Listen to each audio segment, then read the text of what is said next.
Адал махаббат. Мектепті бітіріп үлкен өмірге қадам басқан шағым. Жасым 16-да болды. Белгілі бір себептерге байланысты колледжге түсіп, универге оқуға жолым болмады. Есесіне көп достар тауып үлгердім. Үлкен қалада болған соң анам уайымдап, нағашы әпкемнің үйіне жатқызды. Басында жатақханаға жатпақшы болдым, бірақ үйдегілер қарсы болды. Оқудың алғашқы айлары қалаға, үлкен ортаға бейімделе бастадым. Ол кездері агент, друг вокруг деген болды ғой. Соларға үзбей кіретімін. Қолымызда 6300 маркадағы сол кездің хит телефоны. Группалас қыздармен жақсы қарым-қатынаста жүрдім. Бірақ ішінде ең жаныма жақын бір құрбым болды. Ол жатақханада тұратын. Кейде менімен бірге әпкемнің үйіне қонып жүрді. Екеуміздің әңгімеміз таусылмайтын. Сабаққа ертемен келіп, кітапханаға жайғастық. Сабақтарымызды бір-бірі қайталап болған соң телефонымызға көз жүгірттік. Друг вокругқа кірдім. Бейтаныс бір жігіт жазды. Бірден нөмірімді сұрады. Әдетте ондағы жігіттер басқаша оймен жазады. Бірақ бұл жігіттің бұндай талпынысына таң қалдым. Бірден нөмірімді бердім. Бірден хабарласып, кітапханада отырып сөйлестік. Бір қызық айтайын, менің мінезім ері мінезлеу болды. Дауысым да жуандау, ал оның дауысы жіңішке екен. Хабарласып, сөйлеген уақытта құрбын Аяна екеуміз ішегіміз түйіле күліп алдық. Ол бірден телефонды қойып қойды. Аяна әбден мазақ қылып оған қосыла мен де күліп. Бір уақытта тоқтай сала ойландым. Құрсын, көңіліне тиіп қалды ма екен? Әлде менің жуан даусымды естіп жүрексініп қалды ма екен? Неге қойып қойды? Сол күйі сабаққа кіріп кеттік. Оның друг вокругтен профилін ашып көрсем, жасы менен 8 жасқа үлкен екен. Үйленбеген, ою-өрнегі бар, ағаштан жасалған бұйымдарды салып қойғанына қарағанда сондаймен айналысады. Сол күні ол маған әлі хабарласпады. 2-3 күн өткен соң ол туралы іздестірдім. Қаланың шет жағында бір музейде қазан айының 24 күні қолөнер бұйымдарын көрсетеді екен. Ойланбастан сонда барайын деп шештім. Жаныма жақын 2 құрбымды ертіп алдым. Аяна мен Назымды. Үшеуміз музейге кіріп аралап жүрміз. Ерекше бұйымдар екен. Барлығы көздің жауын алады. Көруге тұрарлықтай. Өте әдемі бұйымдар. Қарасаң көзің тоймайды. Безендірулер, оюлар барлығы ерекше. Әр салынған өрнектерге қарап, не деген биіктік, шексіздік, не деген құлшыныс деп таңырқай қарайсың. Менің де мұның бір біріне де шыдам жетпес еді. Бір жерге жолға шықсақ, Аяна 5 минутқа кешіккеннің өзінде жанымды жерге қояр таппай шыдамсызданып кетемін. Ал мұнда қаншама еңбек, көз майын тамызып жасалынған дүниелер. Аралап жүріп өзіміздің не үшін келгенімізді ұмытып кете жаздадық. Әлгі жігіттің друг вокругтегі суретіне қарап, оны іздей бастадым. Қарайған адамның ішінен оны табу қиынға соқты.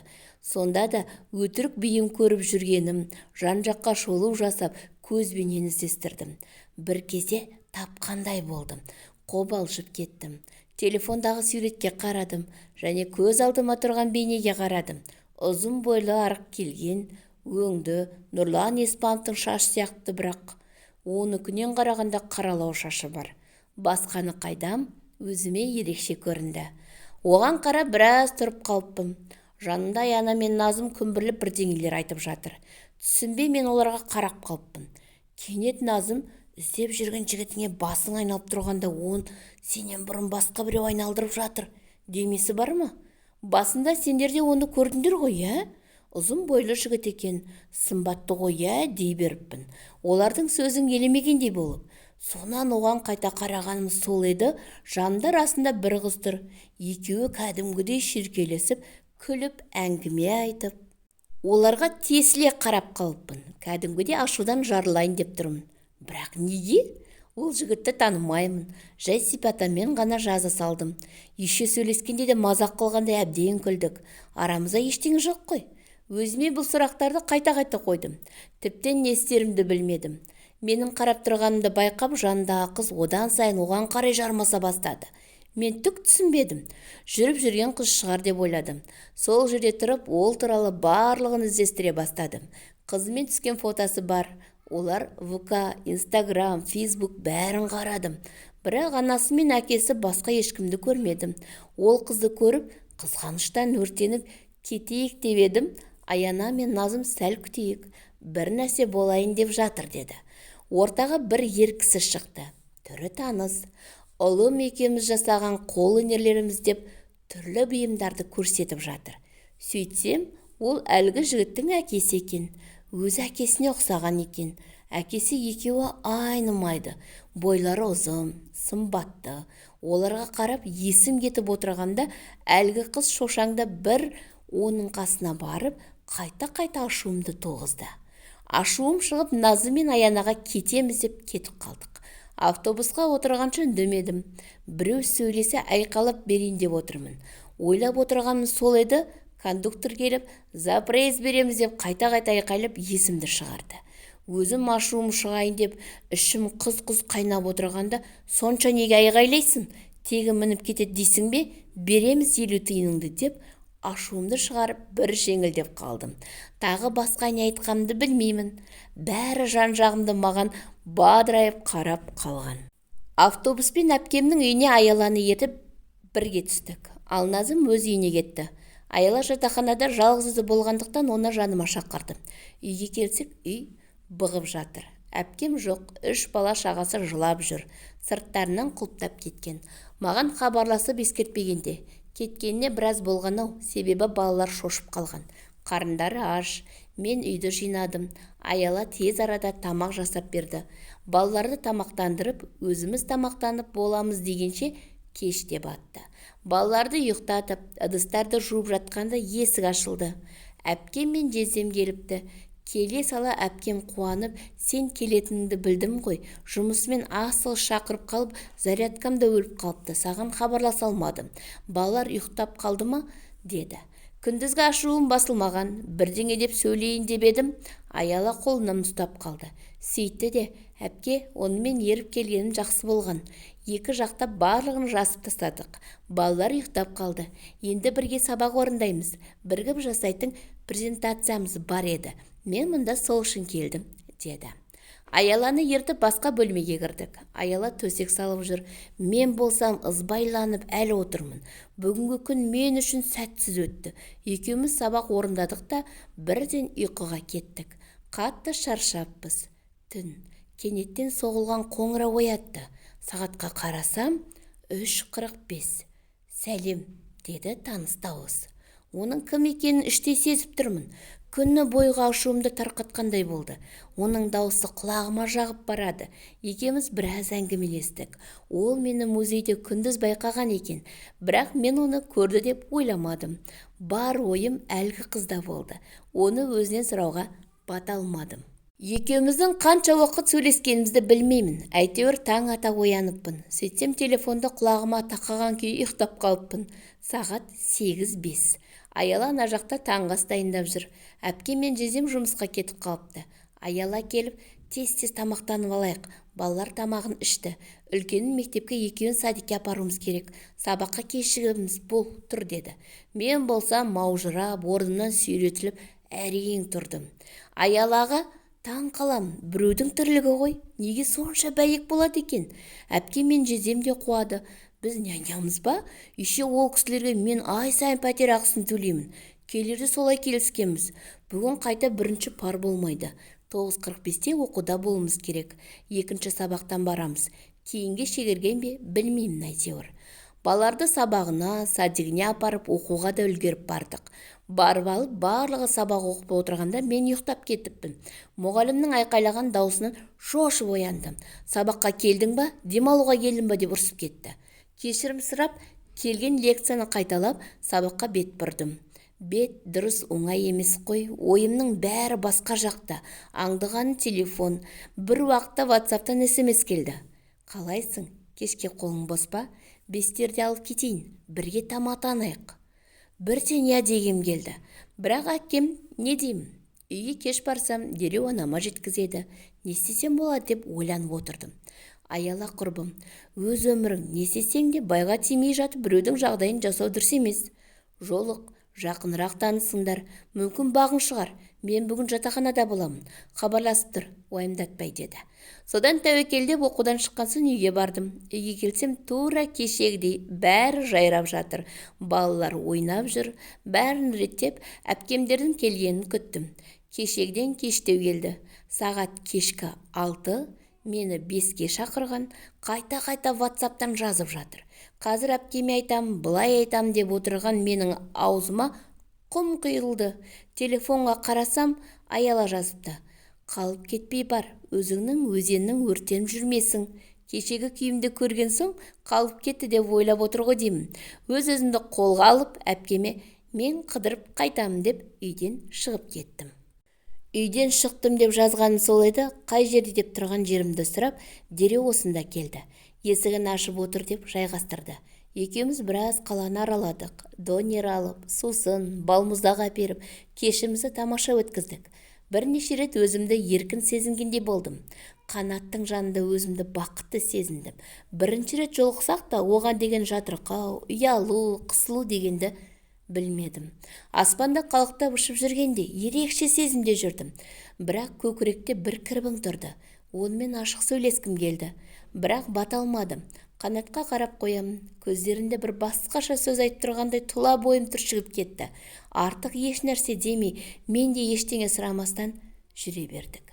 Сағатты да қарамаған. Үйге келсем сағат 2:42.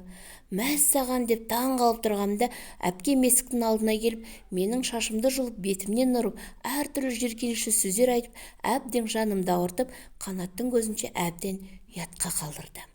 Қанат бәрі жақсы болады деп жақындай бергенде, әпкем араласпа деп оны да қуып жіберді. Қанат амалсыз маған аянышы көздермен қарап кете барды. Әпке мені үйге кіргізіп, төсегінде омалғыр деп есікті тарс жауып кетіп қалды. Таңертең жексенбі күні болғандықтан біраз ұйықтаймын деп ойлағанмын. Бірақ әпкем тағы да шу шығарып анаммен сөйлесіп жатты. Байғұс анамның тамағынан ас өткізбей елпілдеп осында жетіп келді. Әпкем неше түрлі әңгіме айтып, мені әбден жамандап жатыр.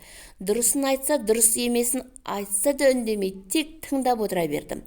Ал анамның екі көзінен жас парлап ағып жатыр. Әпкем болса қояр емес.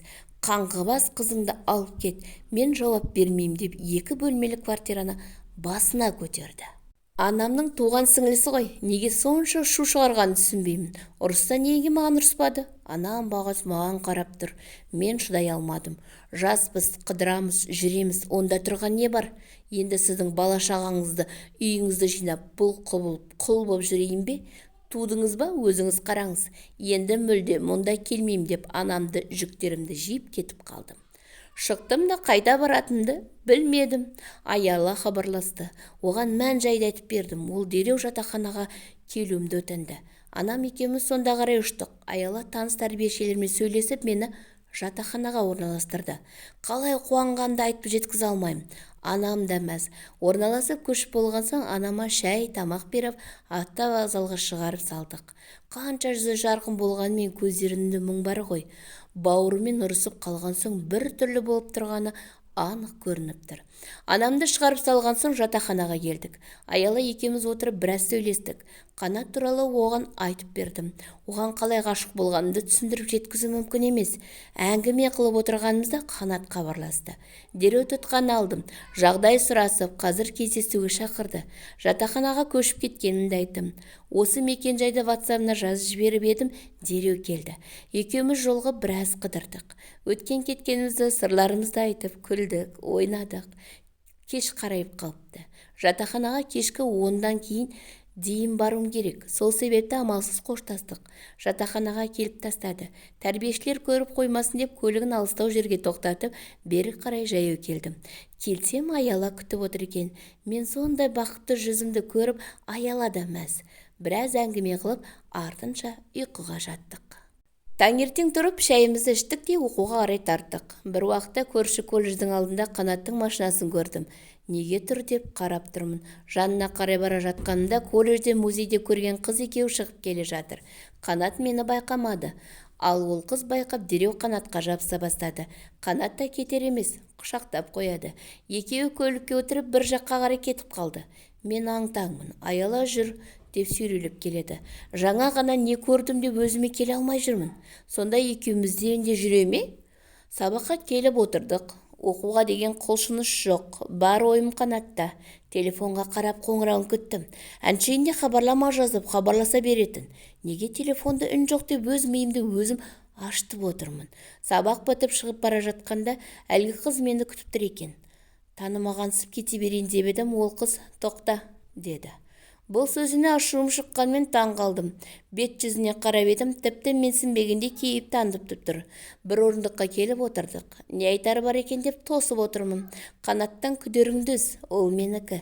Сен қалайша менің 2 жыл бойы өзіме қарата алмай жүрген жанның 2-3 күннің ішінде жүрегін жаулап алам деп ойлайсың, деді. Мен де қарап қалмай, сүйгенді сүй, сүймегенге сүйкелме дегенде естуің бар шығар. Сондықтан енді оған жолаушы болма дедім. Мен де оңайдан емеспін. Оның осы сөзінен-ақ екеуінің жай дос екенін түсініп, махаббатымызды сақтап қалу үшін аянбайтынымды түсіндім. Қанат хабарласып кездесуге шақырды. Күндегідей екеуміз қыдырып, әңгіме қылып жүрміз.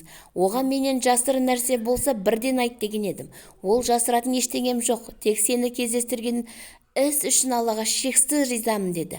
Ол сөзі маған күш берді. Кездесіп болған соң жатақханаға келе жаттым. Алдымнан әлгі қыз шықты. Мені қайдан тауып ала беретін қайдам, әйтеуір көзіме күйік болды. Қанаттың қасында неге жүрсің деп тоқ ете қалды. Ол менің жігітім деп бұрылдым да кетіп қалдым. Қанат екеуміз бір-бірімізді қатты жақсы көріп, болашағымыз жайлы жоспар құрып жүргендіктен ол қыз туралы мүлдем ойламадым. Бір күні Қанаттың телефонына хабарлама келді. Әдетте мұндайды кинолардан көруші едім. Ал енді өмірімде Қанат екеуі суретке түсіпті. Оны маған жіберген. Екеуі түнгі клубта жүр. Екеуі өлесілі мас. Қанат арақта аузыма алған емеспін деген. Мен бұл жайттан барлығын түсіндім. Енді құр отырудан пайда жоқ. Аялаға жағдайды ескертіп, бүгін жатақханада болмаймын деп кеттім. Қанатқа қайта-қайта хабарластым. Бірақ ол көтермеді. Қайдан іздерімді де білмедім. Ақырында телефонға жауап берді. Бірақ телефонды алған әлгі қыз. Бізді көргің келсе, мына мекен жайға кел деді. Баруға батылым бармады. Жатақханаға қайтып кеттім. Сол күннен соң Қанаттан мүлде хабар жоқ. 5 күндей уақыт өтті. Қатты мазасыздандым. Не де болса аман болсыншы деп тілеп жүрдім. Бір күні өзі хабарласып, әлгі қыз, есімі Фируза, екеуінің арасындағы болған жағдайды айтып берді. Ол маған сусыныма дәрі қосыпты. Содан есімді білмеймін. Өзі мен оянған соң бәрі мойындады. Сені әдейі келтірмекші болыпты. Жан-жақтың бәріне шам жағып, типа романтикалық кеш болды деп ойласын деп, ал сен келмеген соң ойы жүзеге аспаған. Ол да сені күтіп ұйықтап қалған. Таңертең мен оянып жан-жағыма қарап таң қалдым. Арамызда ештеңе болмаған. Мен оны білемін. Ал ол мені көрмесін деп тез арада бәрін жинап жатыр екен. Мен барлығын көрдім. Мұны не үшін жасадың деп ақыры ойымдағысын біліп алдым, деді Қанат. Бірақ ол менің оңайшылықпен айырылатын түрі жоқ. Ата-анамен танымасын деп қайтпай отыр. Екеуіңді де ата-анамен таныстыруға апарам. Олар қайсыңды қабылдайды, сол қызды үйге орамал жауып кіргіземін деді. Шынымды айтайыншы, таң қалдым. Қанат жүзімен қарап, кімнің үйге келін болып қадам басатын өзіңде біліп тұрсың. Ата-анаңның жүрегі сезеді, кімнің қандай адам екенін, деді. Оның әрбір сөзі маған ерекше қолдау. Сондықтан болашақ ата-енемен танысу үшін дайындалдым. Бірінші Фирузаны апарды. Оны анасы кіре сала, анасы сұрақтың астына алыпты. Шай құйысын сынап, сөйлегенің отырысына қарап, Қанаттың айтуы бойынша былай айтқанда ұнатпағанын ашық айтыпты. Одан соң мен алып барды. Есіктен кірген бетім сол еді. Анасы келе ғой қызым деп отырғызып, жақсы әңгімеден айтып, жүзімді қуанышқа толтырды. Бірден құда түсіп, сырға салу рәсімі болды. Үйден ұзатылып шықтым. Көп ұзамай тойымызда болды. Біраз уақыт өтті. Оқуымды бітіріп диплом алдым. 9 айдан соң шекесі торсықтай ұл бала дүниеге әкелдім. Бір күні Қанаттың телефонына SMS келді. Ұлды болыпсың, құттықтаймын. Мен де күйеуге шықтым депті. Оған қуанғаныммен Қанат әлі де онымен сөйлесіп жүрме деп қатты күмәндандым. Бірақ Қанат оны көріп қуанып кетті. Мазамды алып жүреді, ақыры кетіпті ғой деп. Көз алдымда нөмірін ауыстырып, оны блокқа тығып тастады. Оған мен де риза болдым. Нағашы әпкеммен кешірім сұрап, анам екеуін татуластырдым. Ендігі барлығы жақсы деген ниеттемін. Қазір екінші рет атандық. Бір қыз, бір ұлымыз бар. Шүкір, бақыттымыз. Алла басымыздан айырмасын. Баршаңызға осындай тәтті, адал махаббат нәсіп етсін.